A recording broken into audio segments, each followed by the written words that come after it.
भूर्भुवः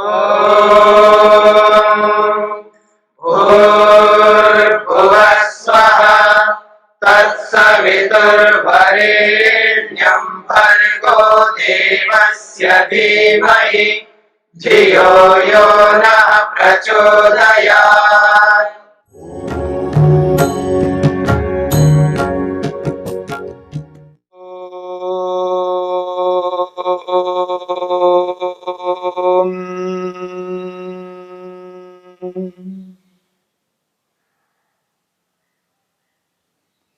संतोष को लेकर के हम विचार कर रहे हैं। महर्षि पतंजलि ने नियम के अंतर्गत दूसरे विभाग के रूप में संतोष को रखा है और इस संतोष की परिभाषा करते हुए महर्षि वेदव्यास ने सन्निहित साधनात् अधिकस्य अनुपादित्सा ऐसा कह करके बोला है। जो सन्निहित है, जो उसके निकट है, अर्थात उसके पास में जो भी साधन हैं, उन साधनों से अधिक साधनों की इच्छा न करना, इसी का नाम है संतोष। क्या ऐसा हो सकता है कि कोई व्यक्ति जो उसके पास साधन है उससे अधिक इच्छा ना करे? क्या इच्छा अधिक ना करना संतोष है, अथवा इच्छा करते हुए संतुष्ट रखना अपने आप को? इच्छा करते हुए अपने आप को संतोष से युक्त रखना, यह वास्तविक संतोष है। मेरी बात को समझने का प्रयत्न करना। एक है इच्छा ही ना करना, जो कुछ भी मेरे पास है बस यही सब कुछ है मेरे लिए, और कुछ नहीं चाहना, और कुछ प्राप्त करने की इच्छा ना रखना, फिर कभी इच्छा ही ना रखना, इसका नाम संतोष है। अथवा जो कुछ भी मेरे पास साधन है, उन साधनों के अतिरिक्त और अधिक साधनों को प्राप्त करने की इच्छा रखना, और अधिक प्राप्त करने की इच्छा रखते हुए संतोष का पालन करना, इन दो बातों को समझने का प्रयत्न करना। एक ओर से महर्षि वेदव्यास कहते हैं जो साधन हमारे पास में हैं उनसे अधिक इच्छा न रखना, और दूसरी ओर ये बात है कि अधिक इच्छा रखते हुए हम संतोष का पालन करेंगे। महर्षि वेदव्यास का यह अभिप्राय कभी नहीं हो सकता कि वो ये कहना चाहते हो जो हमारे पास है उससे अधिक इच्छा कभी नहीं करना। उनका यह अभिप्राय है कि जो आपने उद्यम किया है और जो उस उद्यम के बदले में आपको मिला है उसमें खुश रहना है, उसमें संतुष्ट रहना है, उसमें हताश निराश नहीं होना है। ये उनका अभिप्राय है। उनका यह अभिप्राय नहीं है कि और अधिक साधनों की इच्छा न रखना। आत्मा का स्वभाव है इच्छा रखना, इच्छा करता ही जाता है। अधिक से अधिक इच्छा रखना गलत नहीं है। हां, उसके साथ में शर्त है लोभ से युक्त होकर के अधिक इच्छा न रखना। यदि लोभ को साथ में जोड़ करके इच्छा करने लगते हैं तो समझ लेना वहां असंतोष जन्म लेता है, वहां हताश निराश जन्म लेते हैं, वहां हाय हाय की स्थिति रहती है, क्योंकि साथ में लोभ जुड़ा हुआ है। लोभ नहीं होना चाहिए। उद्यम करना है। आज मेरे पास 2 जोड़ी है और मैं ऐसे कार्य करता हूं जिस कार्य में मेरे को 2 जोड़ी वस्त्र पर्याप्त नहीं है, मेरे को कम से कम 3 या और 4 जोड़ी होनी चाहिए। अर्थात 2 जोड़ी है और 2 जोड़ी अतिरिक्त तो होने चाहिए। अगर यदि मैं उसके लिए उद्यम ना करूं, मेहनत ना करूं, पुरुषार्थ ना करूं, तो मुझ में जो इच्छा का स्वभाव है, प्रयत्न का जो स्वभाव है, वो स्वभाव कार्यरत नहीं होंगे। मैं अपनी योग्यता को दबा के रखने वाला बन जाऊंगा। इच्छा करनी है, पर ऐसी इच्छा नहीं करनी है मेरे को आवश्यकता 4 जोड़ी की है और मैं 100 जोड़ी रखने लगूं, 100 जोड़ी के लिए उद्यम मेहनत पुरुषार्थ करूं, और जब वो 100 जोड़ी नहीं मिलते तो मैं हताश हो जाऊं, निराश हो जाऊं। ऐसी इच्छा कभी नहीं करनी है, ऐसा लोभ कभी नहीं करना है। मेरी बात को समझने का प्रयत्न करना। अधिक इच्छा रखना है, लोभ नहीं रखना है। बिना लोभ के अधिक इच्छा करना, जिससे हम उद्यमशील बने रहें, परिश्रमी बने रहें और अपने लक्ष्य की ओर आगे बढ़ सके। यदि मैं एक ज्ञान को प्राप्त करूं तो दूसरे ज्ञान को प्राप्त करने की इच्छा ना करूं। यदि मैंने 1000 रुपए पाने की इच्छा रखता हूं और 1000 रुपए प्राप्त कर लूं और 2000 प्राप्त करने की इच्छा ना करूं।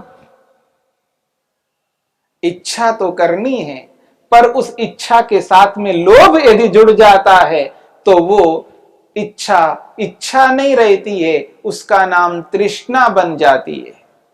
वो तृष्णा है क्योंकि लोभ है साथ में। और तृष्णा कभी समाप्त नहीं होती है, पर इच्छा समाप्त हो सकती है।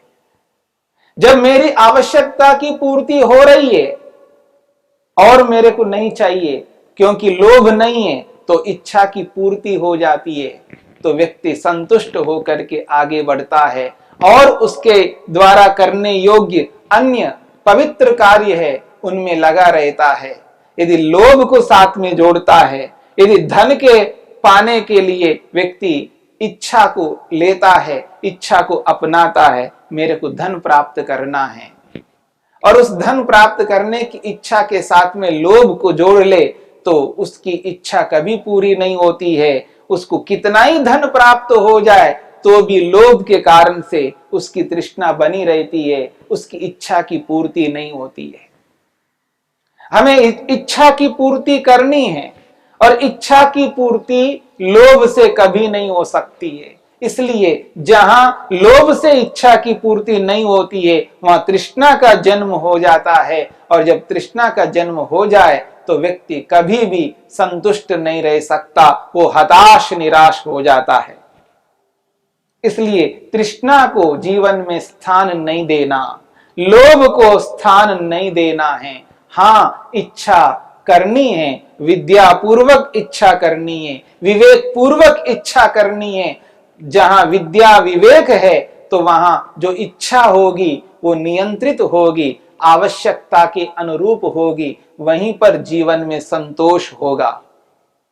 और उस इच्छा से जो उपलब्धि होगी, क्योंकि उस इच्छा के साथ में विद्या रूपी विवेक काम करता है, और जब विवेक काम करता है तो उस इच्छा के साथ में जो उपलब्धि होती है, उस उपलब्धि में व्यक्ति खुश होता है, तृप्त होता है, संतुष्ट रहता है, और हताश निराश को कभी प्राप्त नहीं हो सकता।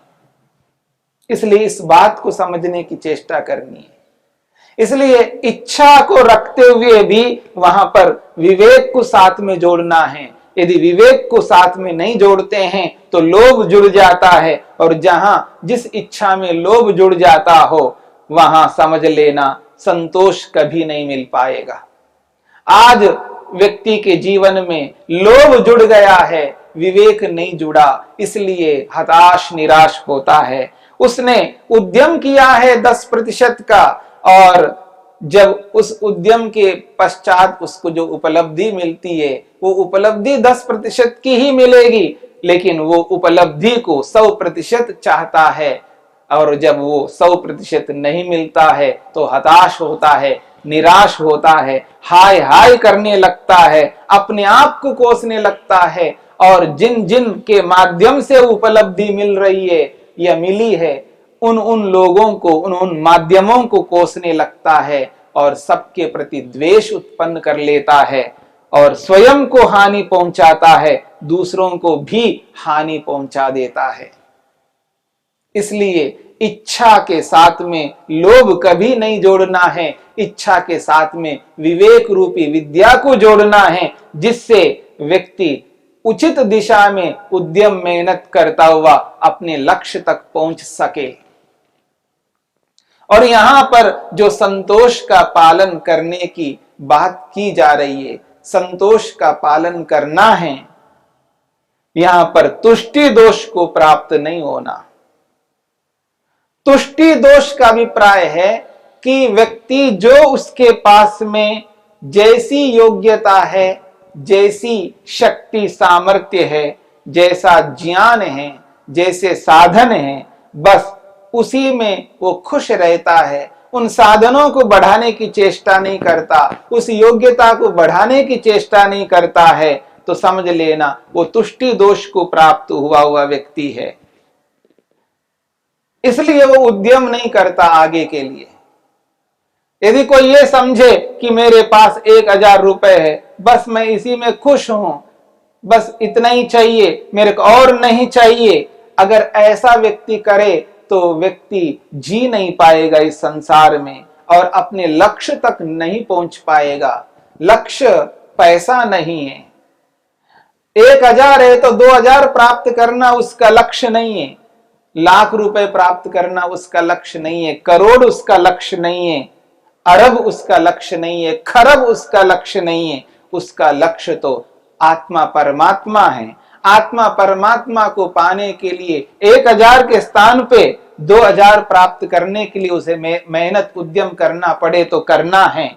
आत्मा परमात्मा को पाने के लिए जितना आवश्यक है उतने के लिए व्यक्ति को मेहनत उद्यम करना होगा। लक्ष्य उसका आत्मा परमात्मा है। आत्मा परमात्मा को पाने के लिए यदि पैसे की आवश्यकता नहीं है, हम उसके लिए मेहनत नहीं करेंगे। यदि पैसे की आवश्यकता है तो मेहनत करेंगे, और जितनी आवश्यकता है उतने के लिए ही हम मेहनत करेंगे, उससे ज्यादा नहीं करेंगे। और जहां जिसकी अधिक आवश्यकता है उसके लिए मेहनत करेंगे।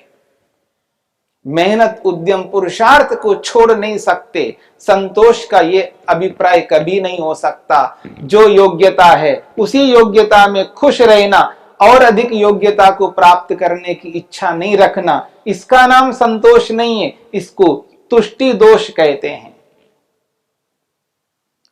व्यक्ति को पैसे की आवश्यकता है, ना उचित रूप से वो खा पा रहा है, ना उचित रूप से पहन पा रहा है, ना उचित रूप से उसको रात्रि को आश्रय मिल रहा है, अर्थात रोटी, कपड़ा और मकान। जब आवश्यक मूलभूत आवश्यकताओं की पूर्ति नहीं हो रही है, फिर भी वो कहता है मैं संतुष्ट हूं, इसमें खुश हूं, मेरे को मेहनत नहीं करना है, क्या करूंगा मेहनत करके। अगर ऐसा बोलता है, इसका नाम है तुष्टि दोष। ये संतोष नहीं है, संतोष इसका नाम नहीं है। संतोष उसका नाम है कि व्यक्ति अपने लक्ष्य की ओर आगे बढ़ता हुआ जितने साधन चाहिए, लौकिक साधन, उतने ही साधनों को प्राप्त करता है, उससे अधिक नहीं प्राप्त करता।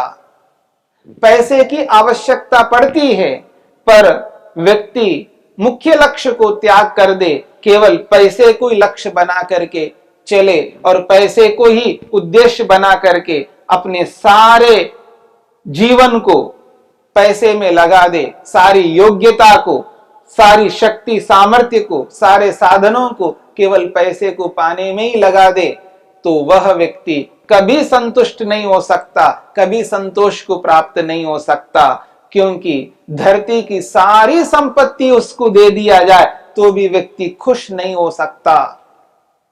लोभ जो है उसको संतुष्ट होने नहीं देगा, क्योंकि धरती की सारी संपत्ति एक व्यक्ति को नहीं मिल सकती, क्योंकि हर व्यक्ति सारी संपत्ति को पाने की चेष्टा कर रहा है। ऐसा करता है कि मुझसे अधिक धनवान इस दुनिया में कोई नहीं हो, इस बात को लेकर के व्यक्ति उद्यम करता जा रहा है।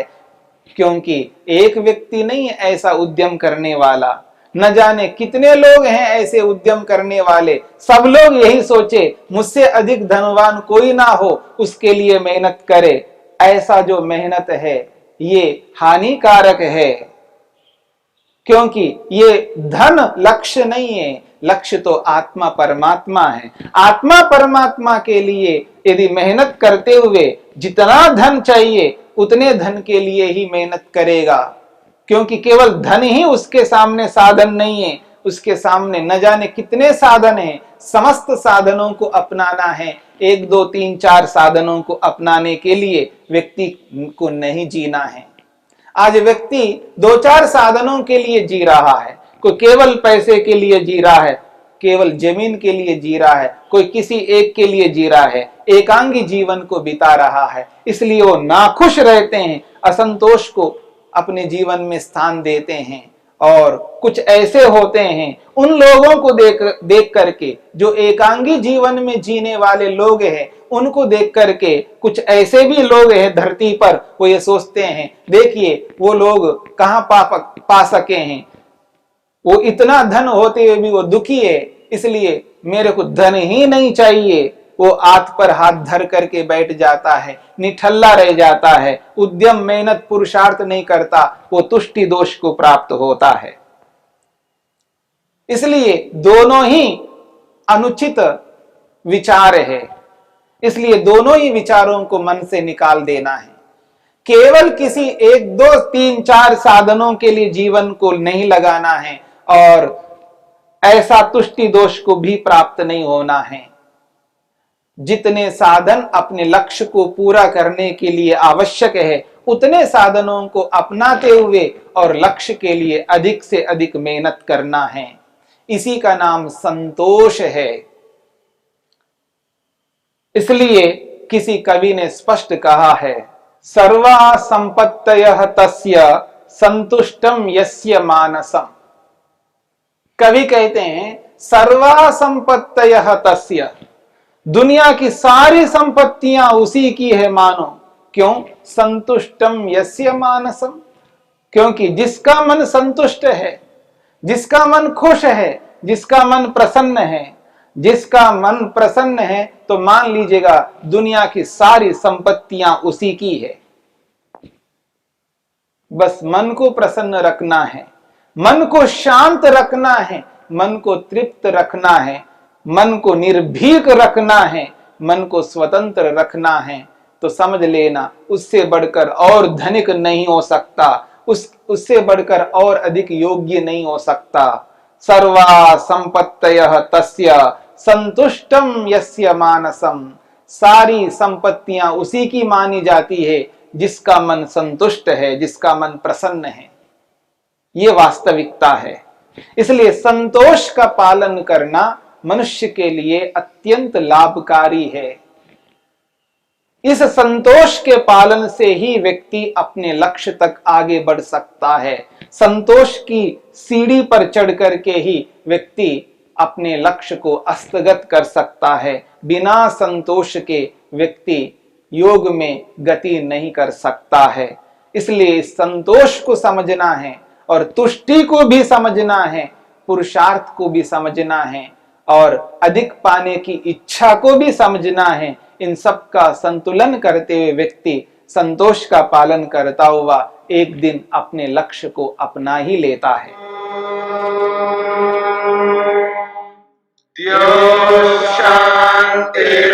शांतिरंतरिक्षं शांति पृथिवी शांतिरापः शांतिरोषधयः